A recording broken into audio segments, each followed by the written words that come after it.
Pemirsa masih di Idea Season Closing dan di segmen ini kita akan review bagaimana jalannya perdagangan di sepanjang hari ini dan kami ingatkan kembali Anda masih bisa berpartisipasi aktif bergabung bersama kami di telepon interaktif di 021 di 391 di 5201 dan juga ada WhatsApp interaktif kami di 0812 di 1398 di 3749. Sudah terhubung bersama kami melalui via Zoom ada Bapak Indra Ten yang merupakan investment banking Penin Sekuritas. Kita akan langsung sapa saja Pak Indra, apa kabar? Baik, selamat sore Mas David. Terima kasih Pak Indra sudah meluangkan waktu di Idea Channel. Pak Indra, indeks harga saham gabungan kalau kita flashback ini sudah mengalami penguatan yang cukup signifikan.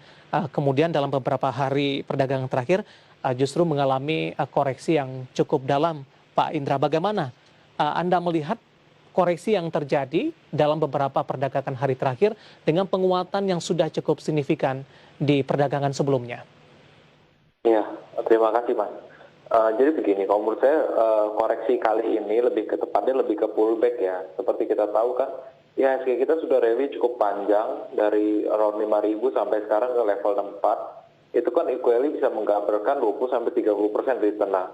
Kondisi saat ini, market itu bermain di rentang 61 sampai 64, di mana kita tahu posisi 6.400 itu penutupan IHSG closing 2019. Nah, menurut saya ini lebih ke pullback normal aja sih, sambil kita juga mencari momentum nih, sama sentimen apa yang buat nge-driver IHSG ke depan lebih kuat lagi, seperti itu.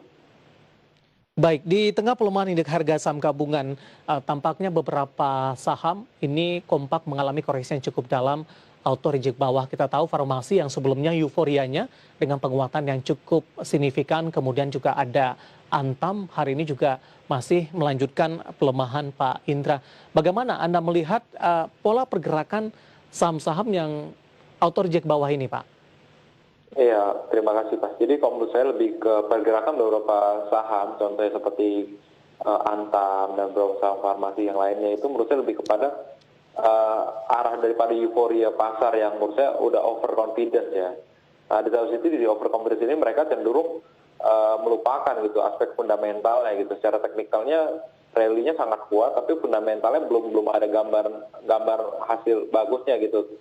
Baik itu di aspek terkait dengan laba dan sebagainya. Jadi menurut saya ini lebih kepada perilaku pasar aja yang lebih ke buy and sell aja, lebih ke arah trading sih Mas, seperti itu. Baik, dengan koreksi yang cukup dalam beberapa saham yang mengalami auto reject bawah, terutama di sektor farmasi, cukup banyak dari para investor yang nyangkut di level atas, Pak Indra. Bagaimana Anda melihat kondisi ini? Kemudian ada strategi tidak, Pak? Paling tidak untuk meminimalkan kerugian bagi para investor. Baik, terima kasih. Yang pertama mungkin ya saya juga turut prihatin ya, beberapa saat lalu kita juga tahu ada beberapa investor yang membeli saham-saham terus di harga tinggi, di mana saat ini mereka mengalami posisi floating loss. Nah, di satu sisi juga saya lihat di sini kecepatan sangat diutamakan, di mana kita tahu kebanyakan hari-hari trading ini saham-saham tersebut dibuka langsung menuju posisi auto rejection. Nah, dan juga kita kadang lupa juga bahwa pack atau daripada batas auto rejection bawah kita sekarang kan lebih sempit. Nah, itu yang menurut saya menjadi jebakan lockhold daripada trader, yang mana mereka tidak sampai sempat eksekusi, akhirnya dibuka market sampai eksekusi auto rejection. Nah, pada hari perdagangan berikutnya pola tersebut berulang. Nah, lockhold ini yang menurut saya ini jadi satu big problem gitu, di mana pola ini udah menarik investor untuk panic sell ya. Jadi kondisi ini benar-benar kondisi psikologis. Nah, mungkin saran saja saya adalah apabila investor yang posisi saat ini posisi di atas floating loss, nah dikalkulasi lagi. Kalau emang mereka pembelian berisiko fundamental, harusnya mereka berpegang teguh fundamental perusahaan tersebut. Kalau mereka alasan sebagai teknikal, nah artinya mereka sangat mengandalkan kecepatan mereka untuk menginput order tersebut ya. Oke. Untuk sesuai dengan batasan loss mereka, seperti itu. Dan ini juga menjadi pelajaran dan evaluasi begitu ke depannya, Pak Indra. Betul. Ya, yang menarik Pak Indra, di tengah dari pelemahan indeks harga saham gabungan, kemudian mayoritas saham-saham yang juga mengalami tekanan cukup dalam dari konsumer ini. Ada Unilever yang mengalami penguatan signifikan dalam beberapa hari perdagangan terakhir. Di penutupan sesi kedua masih mengalami penguatan, kemudian penguatannya sudah mulai terbatas begitu. Dari sentimen fundamentalnya, tadi juga sudah kita sampaikan Unilever akan digandeng oleh pemerintah untuk melakukan distribusi vaksin dengan memanfaatkan rantai dingin yang dimiliki oleh Unilever. Lagi-lagi ini lonjakan terjadi karena efek dari vaksin corona, Pak Indra. Supaya tidak terjebak atau mengalami keadaan yang sama untuk kedua kali, bagaimana Anda melihat ini dari sisi sentimen dan juga pola pergerakan dari Unilever? Baik, terima kasih. Nah, sebenarnya kalau misalnya kita memandang pergerakan suatu saham daripada fundamental, artinya kan kita mengharapkan pertumbuhan dari kinerja keuangan perusahaan tersebut kan. Ya. Nah, kemungkinan saham-saham yang kaget dan lain itu kan kita hanya melihat dari aspek teknikal saja. Nah, sekarang ada recent fundamental yang mana pemerintah akan memanfaatkan cold storage kan, cold storage daripada gudang-gudang Unilever ini kan. Nah, menurut saya di sini ada fundamental story di mana sebagian analis pasti sudah bisa memperhitungkan gitu loh berapa besaran sewa daripada penggunaan cold storage ini, kemudian berapa lama. Nah, itu pasti akan menggambarkan evaluasi ke kinerjanya Unilever. Nah, kalau saya lihat saat ini kinerja saham-saham sektor consumer, khususnya Unilever ataupun EJW, menurut saya belum terlalu mahal. Nah, jadi menurut saya masih wajar apabila investor di harga membeli atau mengakumulasi saham di harga segini. Tapi apabila kita mengkalkulasi ulang, kita tahu berapa saham yang lain itu PE multiple-nya udah berpuluh-puluh kali, nah itu yang kita harus berhati-hati gitu loh. Ya. Semua pasti endingnya back to quality sih Mas. Baik, rekomendasi Anda untuk Unilever 1,00%, 7575. Hari ini juga sempat menyentuh ke level 8 ribuan untuk esok hari, jangka menengah dan jangka panjang untuk Unilever, Pak Indra. Ya, terima kasih. Kalau untuk Unilever sih saya sarankan untuk overweight ya. Posisi saat ini Unilever ya 7575 menguat di 1,00%. Secara penguatannya masih juga terbatas, terus secara tren juga sebenarnya dia masih tren koreksi. Nah, saran saya untuk mau masuk Unilever untuk melihat fase konsolidasinya dulu sih, seperti itu. Tidak direkomendasikan masuk bagi mereka yang belum ambil. Saya rasa untuk yang saat ini lebih ke short term trader ya, seperti itu. Oke, lebih ke arah untuk trading jangka pendek saja untuk Unilever. Jangka pendek support dan resistennya, Pak Indra? Untuk support resisten Unilever kita bisa supportnya di level 7.000, untuk resistennya di 8.000 ya Mas, seperti itu. Baik, supportnya di 7.000, resisten di 8.000, posisi penutupan sesi kedua hari ini di 7575 menguat di 1,00%, dan tadi pun juga sempat menyentuh ke level 8.000-an secara intraday tradingnya, Pak Indra. Baik, setelah kita membahas Unilever, pertanyaan yang masuk di WhatsApp interaktif kita akan coba bahas satu persatu, Pak Indra. Kita akan coba sapa Bapak Surya yang ada di Jakarta. Terima kasih sudah bergabung bersama kami. Untuk Aisyah, Pak Indra, sudah punya barang di 406 di cut loss atau di hold?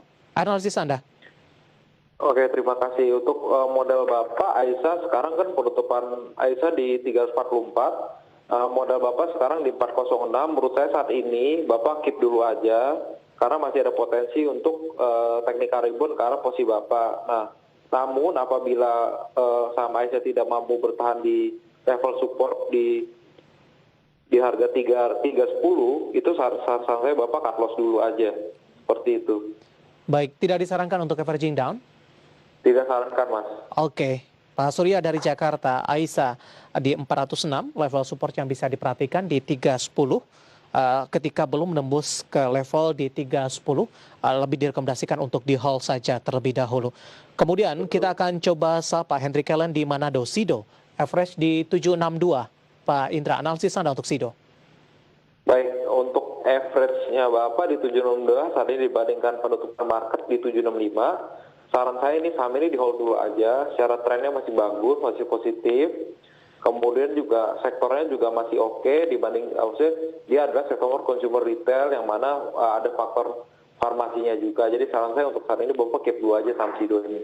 Dengan target price jangka pendek, Pak Indra, sebenarnya dari posisi Pak Henry Kellen sudah profit, tapi masih belum maksimal sepertinya. Iya. Kalau menurut saya sih saat ini fasenya konsolidasi dulu. Saran saya lebih kepada short term take profit aja seperti di 800 sampai 850 Bapak udah boleh take profit sih seperti itu. Oke, 800 dan 850 direkomendasikan take profit Bapak Hendrik Kalen di Manado, Sido, average di 762 dan lagi-lagi keputusan investasi tetap ada di tangan Anda para investor dan juga trader pasar modal Indonesia. Selanjutnya kita akan coba tanya ya ke pertanyaan selanjutnya maksud kami dari Bintaro, AGII, prospeknya seperti apa Pak Indra? Baik, untuk saham AGI kita tahu berapa hari mengalami penguatan ya, cukup signifikan ya. Nah, kalau menurut saya sampai saat ini sih melihat ini lebih kepada volatilitas pasar aja. Fundamentalnya saya belum bisa menggambarkan secara penuh. Trennya juga belum bisa menggambarkan secara penuh sih. Saran saya lebih ke Bapak rekomendasi lebih ke trading aja sih Pak, seperti itu. Lebih ke arah trading saja untuk AGI, tapi di sini tidak disebutkan sudah ambil posisi atau belum di penutupan sesi kedua di 1970, menguat di 0,77%. Penguatan yang terjadi didukung oleh fundamental tidak Pak Indra di sini? Nah, kondisi saat ini dari berita yang ada, saya belum lihat ada gambar spesifik ya, seperti itu. Lagi-lagi tetap waspada begitu ya Pak ya? Betul, betul. Baik. Dari Bintaro untuk AGII selanjutnya kita akan coba sapa. Ini tanpa menyebutkan nama dan lokasi. Oh ternyata ada dari pertanyaan sebelumnya Pak Indra. Bapak Michael di Jakarta, terima kasih sudah bergabung bersama kami.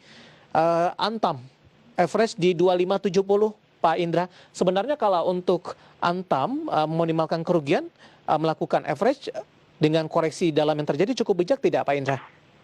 Nah, kalau menurut saya sih kondisi saat ini Antam ini kan sangat volatile dengan beberapa news yang sangat hingar-bingar ya. Iya. Menurut saya lebih sekarang ini dia belum menunjukkan tren, dia lebih kepada spike ya, spike. Nah, apabila kita ngelihat secara intraday mungkin full chartnya penuh, tapi yang saya khawatirkan pola chart daripada weekly ataupun monthly, di mana saya takutnya dia membentuk pattern Pinocchio candle gitu loh. Kalau misalnya dia secara monthly yang membentuk Pinocchio candle artinya lebih tepatnya ini lebih kepada aksi pasar aja yang terlalu berlebihan terhadap saham ini Mas. Itu saya sarankan untuk beberapa saham sektor mining yang udah naik kencang, saran saya untuk lebih memperhatikan pergerakannya di intraday seperti itu. Pergerakan intraday lebih diperhatikan ketika posisi average di 2570, rekomendasi Anda seperti apa? Kalau menurut saya saat ini Bapak kan posisi di 2.500-an. Nah, apabila Bapak Antamnya masih lanjut besok mengalami penguatan, Bapak bisa hold, tapi apabila mengalami koreksi, saran saya Bapak take profit saja. Oke, baik. Posisi untuk Antam 2570 yang beberapa waktu terakhir mengalami koreksi yang cukup dalam. Kita akan jeda terlebih dahulu Pak Indra, nanti kita akan lanjutkan, nanti kita akan coba lihat saham-saham pilihan apa saja yang Anda rekomendasikan dan kami juga masih mengundang Anda untuk bisa berpartisipasi di WhatsApp interaktif dan juga telepon interaktif kami seperti yang tertera di layar televisi Anda. Kami akan segera kembali sesaat lagi.